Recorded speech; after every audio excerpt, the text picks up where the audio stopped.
Okay, guys, so today I'm going to make a shawl collar tutorial for you guys. I just remember that I said that I was going to upload this in the channel some time ago, and it seems that there are so many activities that want to stop me from doing this, and I have to make out the time to make this video for you guys. So do well to stay tuned as we are going to focus mainly on the shawl collar blazer. We're just going to show you basically how to go about making the shawl lapel or shawl collar blazer. So I have a detailed tutorial here in this particular video on how to draft a suit blazer. So do well to follow that video so as to be able to follow through what we are going to do in this particular one. I'm just going to make a sketch work. I'm going to just draft it in a way that I just want to make you guys have the idea on how to go about this. But subsequently, if I have more comments in the comment section requesting for a full-fledged tutorial on how to do this, I will definitely proceed to make it a standard one. So for now, please just learn one or two things, and you can also pick points from other videos. Combined together, you will make a wonderful blazer. So let's move right into the video.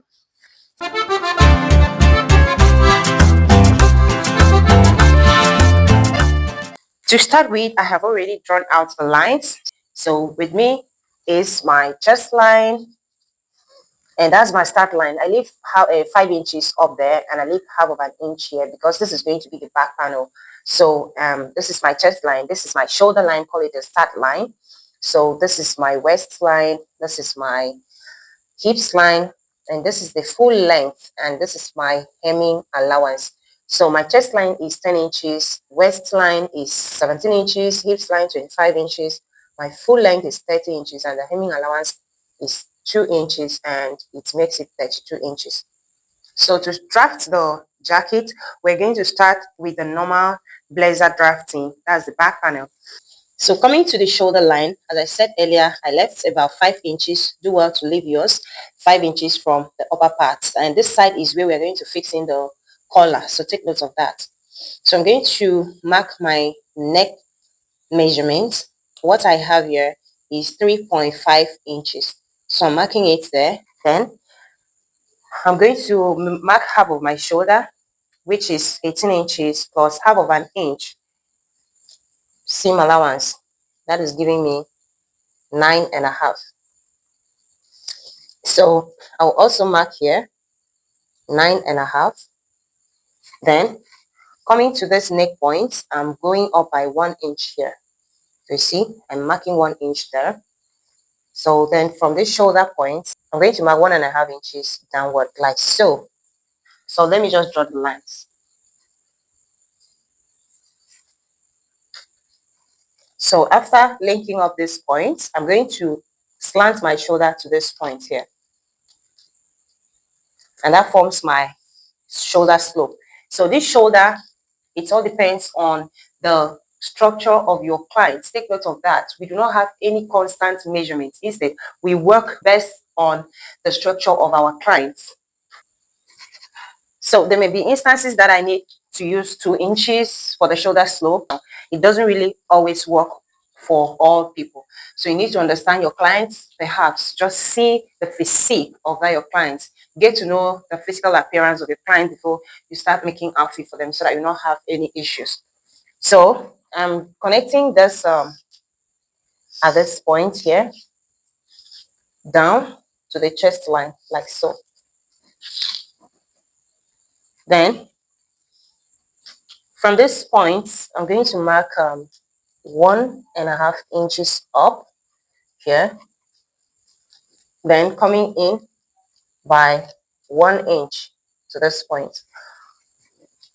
Then from this 1 inch point, let me just square it so you understand what I'm doing here.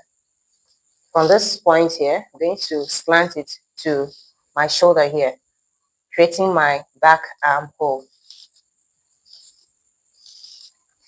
And this slope also has to do with your client, the structure of your client, most especially the chest of your client.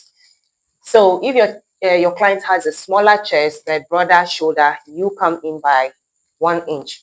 If your client has a broader chest and smaller shoulder, all you need to do is just maintain your straight line here, or you can just come in by just half of an inch. So you need to understand this. So what I'm going to do next is to mark half of an inch, and this half of an inch that I mark here is going to serve as my seam allowance. Okay, having gotten that, I'll move over to the waist part of my measurement. So coming to the waistline here, I'm going to mark here half of an inch. This is also depending on your client structure. If your client has a very shallow back, so just use 0.5. If the back is a little bit going in a little, you can still use 0.75 depending on the client. So for me, I'm marking 0.5 here. Then I will also go ahead and extend this line from here to hit half of this part, like here, from here to here. I'm going to make sure that it gets to this point, like so.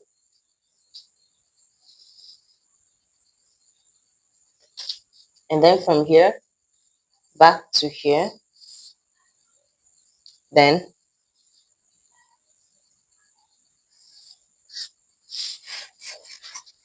so that is what I have there. Then, I'll take it from here to this hips line, like so. Oh, sorry about that. I think I missed the targets. Okay, so please ignore this. So this is the proper line. There are some instances that you need to just extend this 0.5 down straight to the hemline. But in this instance, I'm just cuffing it in to the hips line. Okay, so let's proceed. Coming to the waistline, the waist measurement that I'm working with is 40 inches. Then I'm going to calculate 40 divided by 6, and it gives me 6.666. Then what I'm going to do there is to convert it to 6.5. But if you want to mark that 6.666, you can do that. So let's just mark 6.5 at the moment. 6.5. And then I'm going to add half of an inch to be my seam allowance. So that's giving me 7 inches. So from here, from this point, I'm going to connect it to this other point. I hope you remember.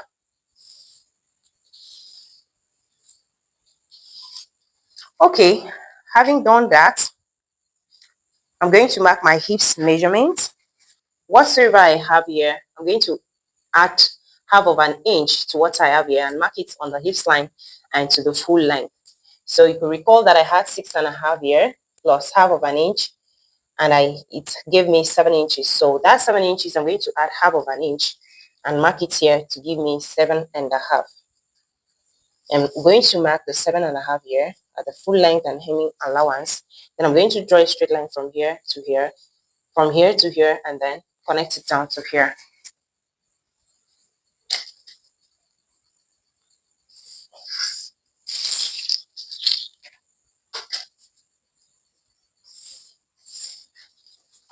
Then make sure that you always blend in this part. Blend it in at all times so that it always looks smooth. Okay, when I'm done with that, I'll go ahead and connect my neckline. I didn't really do that properly. Okay, so when you want to draft your neckline, some people find it difficult using the pattern master. So just place it like this and curve your neckline, just like so. You can see it's coming out in a round form. So let's mark the slit now. So the slit that I'm working with is 9 inches. So from the full length, I'm going to mark 9 inches. There are some instances that you may prefer to go with just 7 inches or whatsoever you want. So after marking this 9 inches, I'm going to mark 1.5 inches here. 1.5 inches. So I'll connect that like so. And then I like to slant it a little here. Okay. So this is what I have here. And I'm done with the back panel.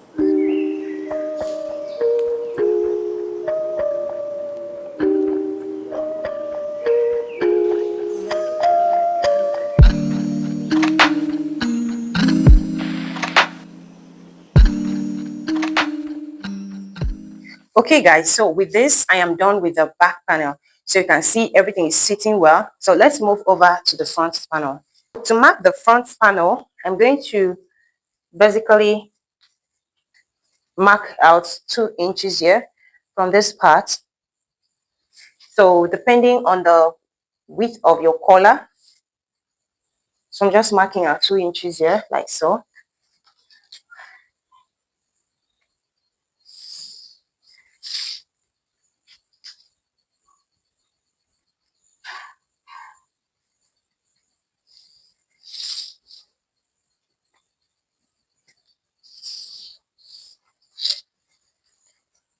So when I'm done marking out this, the next thing for me to do is to check my shoulder measurement.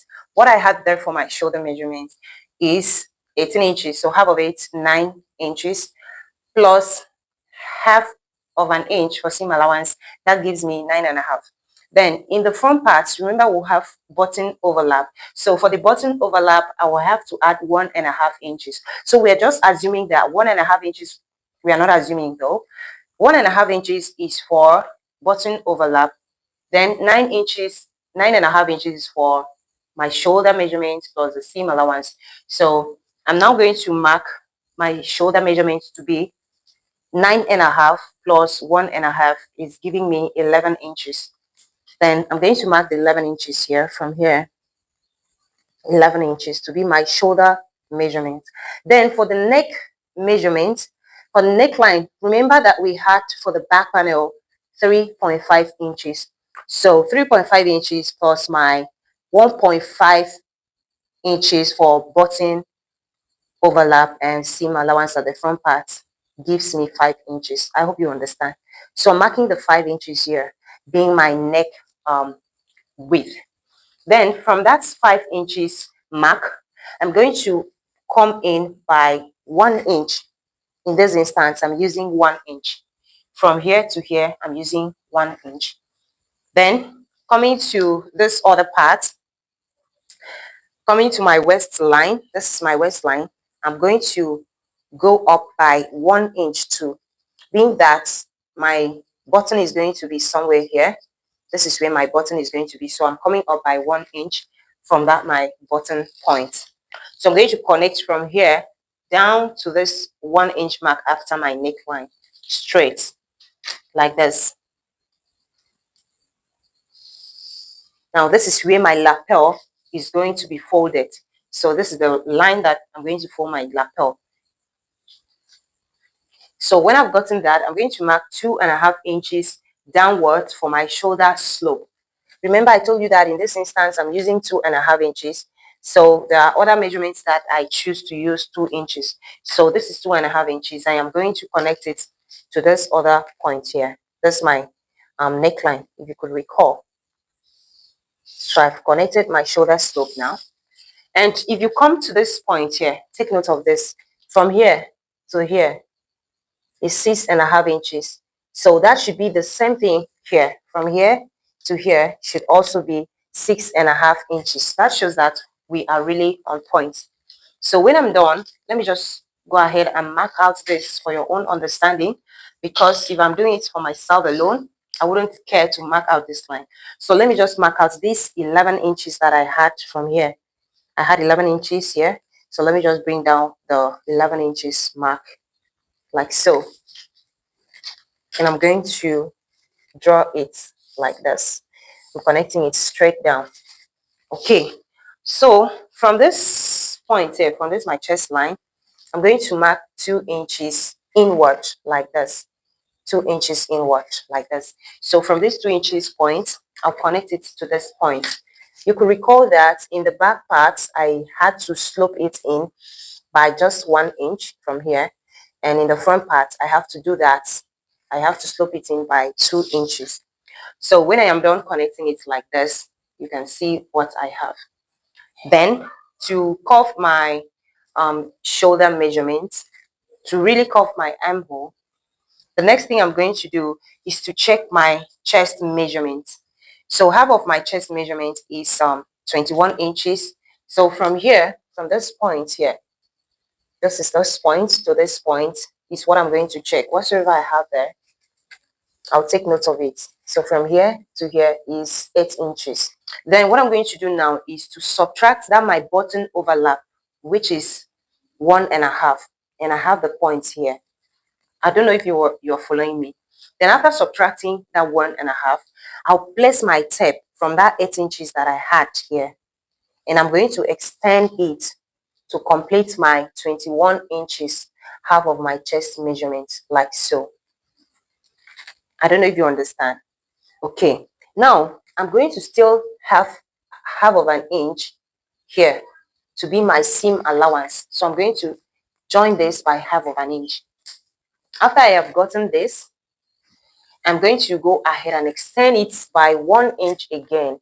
This 1 inch is going to be for this particular part that I'm going to slit open. I don't know if you understand. So this is where I have the last mark. So after marking it here, I will then go up by 1.5 inches that I went up on this other side to meet up with this point. So you can see that the 1.5 inches fall here.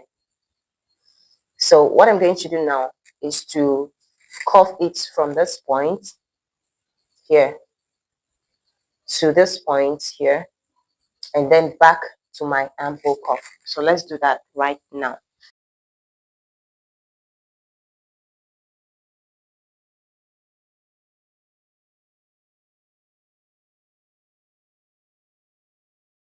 Let's just move right into the collar aspect of it. Okay, so I'm going to extend this straight up just as it goes, like this.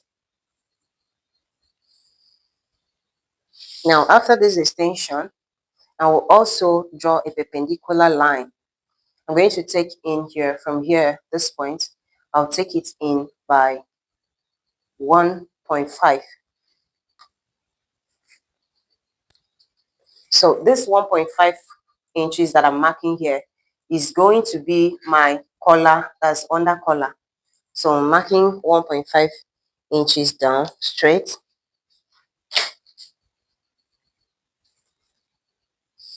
So we can see that this line now is parallel to each other. So if you have been running away from mathematics when you were in secondary school or in the college, know that we still have mathematics when it comes to making of outfits, yes.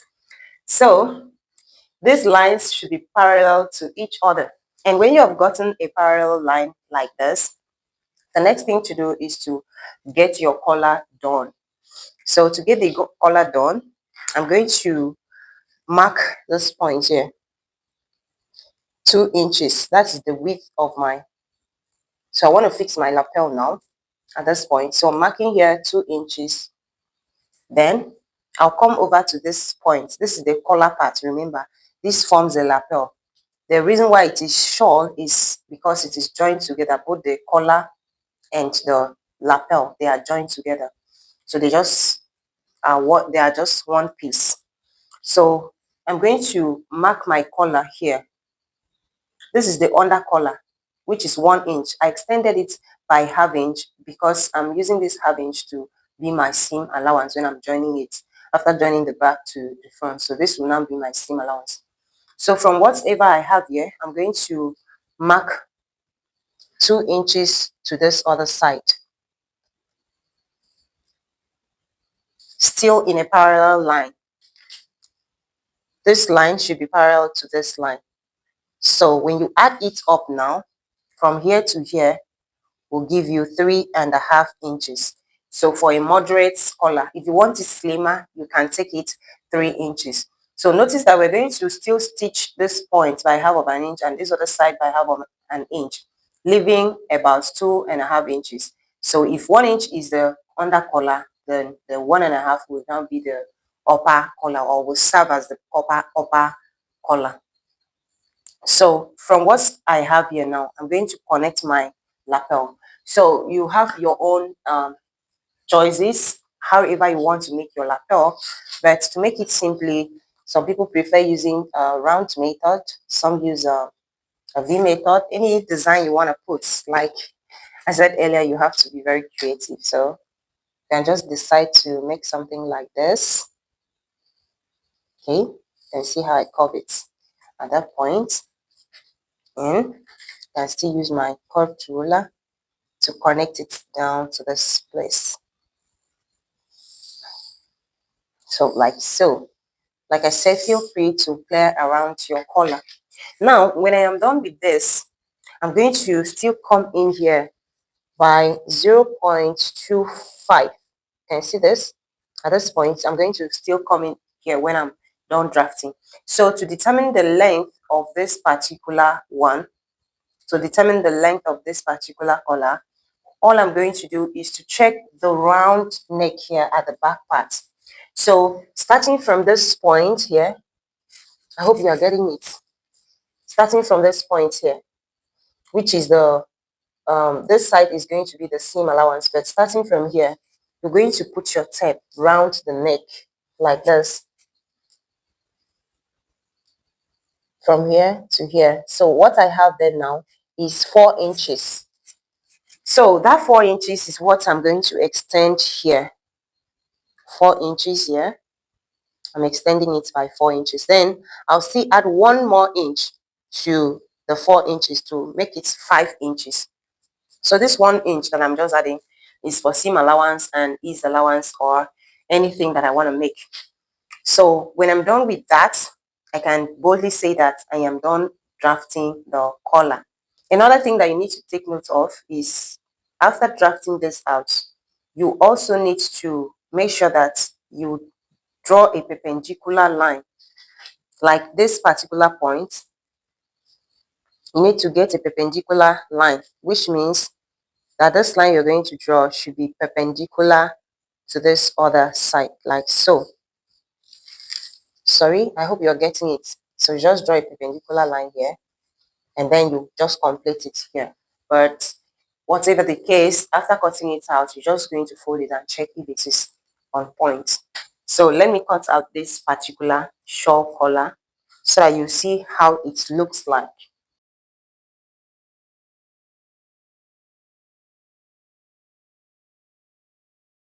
When you have done with this, the next thing for you to do is to fold it at where you probably fold it after everything.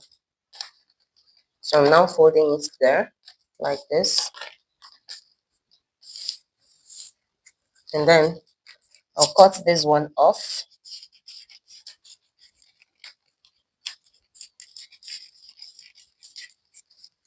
And notice that we already have our joining allowance here. So we already have our joining allowance here. So this is how it's going to be, like this. And then this will now extend to the back side of the collar.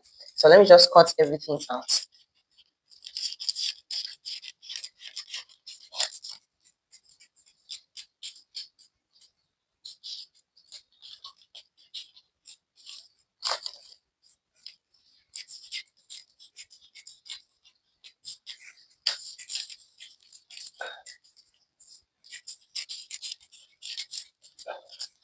So guys, this is what we have here. You can see how everything comes out very beautiful. So after this, all you need to do is to follow through this line that you had marked already, the perpendicular line, and then cut it off like this. Trim it off, and when you are fixing it, it will give you something like this. And that will make your pattern to be very relaxed. It will make your outfit to look so beautiful. So I hope guys you have the right benefit from this video. So if you have gotten any benefit from this video, don't forget to give this video a thumbs up. And if you want me to show you how to cut these on the fabric and how to go about sewing it, do well to leave a comment in the comment section. And if I have numerous comments, I'll try as much as possible to make this video for you guys. Do well to always check on us and hit the subscribe button, turn on your notification bell, share this video to as many people as possible. Do well to leave any question that you have concerning this video or any of the videos that I have in the channel in the comment section. And trust me, I'll be there to attend to you guys. So From me now, it's a bye-bye.